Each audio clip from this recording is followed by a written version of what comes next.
about winners and losers from week one. Pete Prisco, I'm going to start with you. We're going to throw up some of your winners this week and really focus on just one if I could, but taking a look at Tua, Justin Jefferson, and Saquon Barkley. And for a lot of fantasy managers, Pete, certainly happy to see Saquon Barkley back in the topic of conversation. Yeah, and when you watched him play, he looked like the guy that was pre-injury Saquon Barkley for the first time. I mean, there was explosiveness there. There was the ability to rip off the big 69-yard run.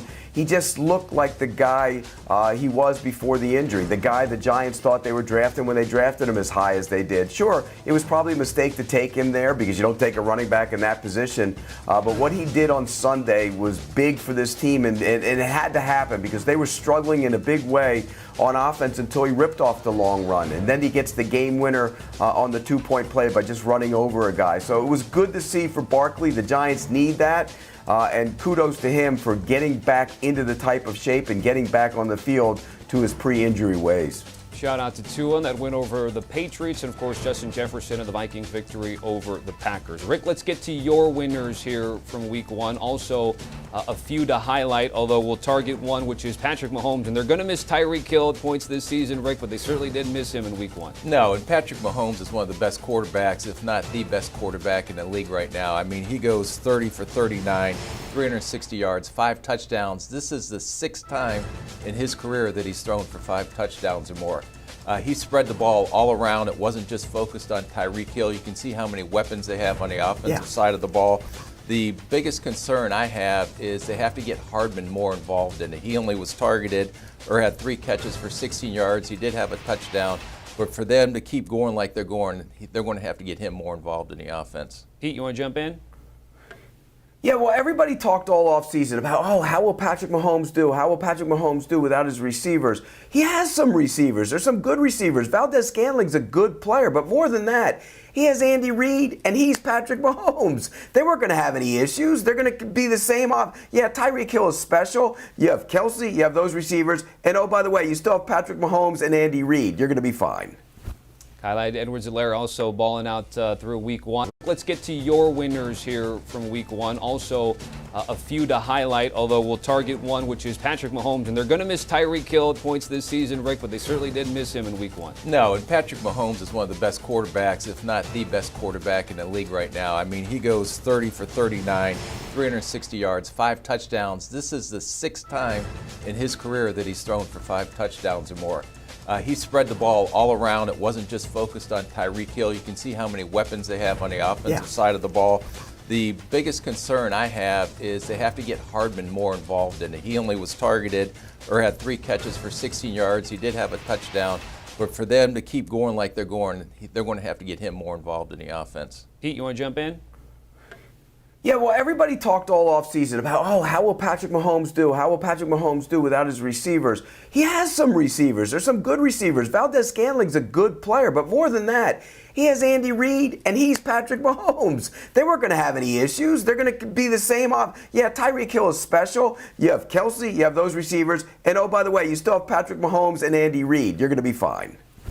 Highlight Edwards-Helaire also balling out through week one. Let's go to the flip side and talk about some losers from observations from the first week of the season. Pete Prisco also giving out his list. And again, Trey Lance, Patriots defense, and Saints defense. Pete, which one would you like to highlight on this list? Well, I'll talk about the Saints defense. I mean, I was there a couple weeks ago, and those guys were talking about how great they were going to be and how it's going to be the #1 defense in the league. And when you looked at it from a talent standpoint across the board, you said, okay, they have that ability to be that. And then they got gashed in the run game. And I'm going to go back to last year. The Eagles ran for over 200 yards against them with the same type of unconventional offense. But I thought they'd be prepared for the Falcons in this game. They weren't. They ran for over 200 yards on the ground. That can't happen when you're a top-level defense. I know it happened once last year, happened in the middle of the season when you weren't prepared for it. You had all offseason to prepare for Marcus Mariota playing quarterback, and they still ran for over 200 yards. That's not a good look for the Saints, particularly with Tom Brady coming to town. Yeah, and they're going to have to definitely improve their defense, and especially the defensive run game, because if you've seen the way Fournette ran the ball yesterday against the Dallas Cowboys, it may be a long, long night for the New Orleans Saints if they can't fix that run defense. And that is, of course, Dennis Allen's side of the ball. Did get his first victory, but again, maybe cause for concern for them. Rick, let's get to your losers, at least observations from the opening week in the NFL season. Steelers defense, Aaron Rodgers without Davante Adams, and then NFL kickers. We're going to focus on Rodgers because we talked about how Mahomes might not miss Tyreek Hill. We think Aaron Rodgers is going to miss Davante Adams big time. Yeah, no, it's definitely, you can see Aaron Rodgers missing Davante Adams. And it started with the first play from the line of scrimmage when they threw the 75-yard bomb. Went right past Patrick Peterson, and then watch this, drop right in the middle of his hands. The next time he decided to go down the field, Harrison Smith picked him off. So there was a lot of dink and dunk going on. A.J. Dillon was the leading receiver for the Packers. I think when you look at Davante Adams, he had 10 catches for 141 yards and a touchdown.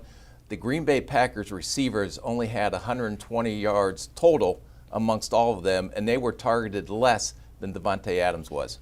I want to expand on your list because you put kickers in there, and I know Pete will chime in just a second. What do we make of the kickers here opening week? I don't know. It comes down to it seems like a kick every week, and it is hard. And we went through some kickers up, and I remember losing in that Ice Bowl when we played the Seattle Seahawks in a wild card game up in Gopher Stadium, University of Minnesota, and Blair Walsh missed a chip shot. Last year, we missed a chip shot to beat Arizona in the second week when we were out there. So kickers can win and lose games, and the thing that's frustrating from a front office standpoint, and probably from the players and coaches, is those guys go out there and battle 1, 2, 3, 4 quarters, and it comes down to one play. So hopefully you have a kicker, and McPherson is a very good kicker, and he probably was one of the reasons why Cincinnati got as far as they got last year. Now, they lost their long snapper to a bicep injury in the first half, and then they had to have their third string tight end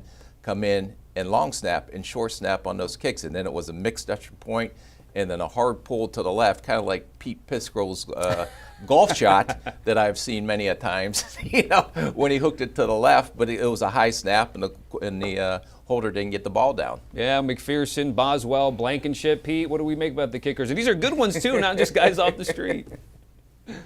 Rick was in the green room with us for the first Sunday, and he heard me say, make your damn kick. You're a kicker. That's your only damn job. You stand around and practice all day kicking. You don't do anything else. You go to the side with the other specialists, and you kick, and you kick, and you kick. Make your damn kicks. And if you don't make your kicks, I'll get rid of you and go get a guy who will make the kicks. And if he doesn't make his kicks, I'll get rid of him too. Eventually, you're going to land one that's hot and can make the kicks, and he stays hot for a couple years at least, because these guys go hot and cold. But make your kicks. It's your only damn job. 19 missed kicks in week one. And from Pete Prisco, make your damn kicks. Rick Spielman, Pete Prisco, great to be with you guys all season long, especially on these Monday breakdowns.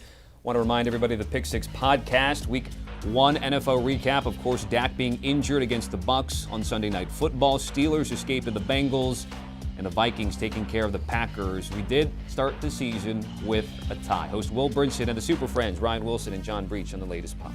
Do you want a sports network that delivers everything that matters about the game? The highlights, the picks, the instant analysis, no yelling, no fake debates, no politics.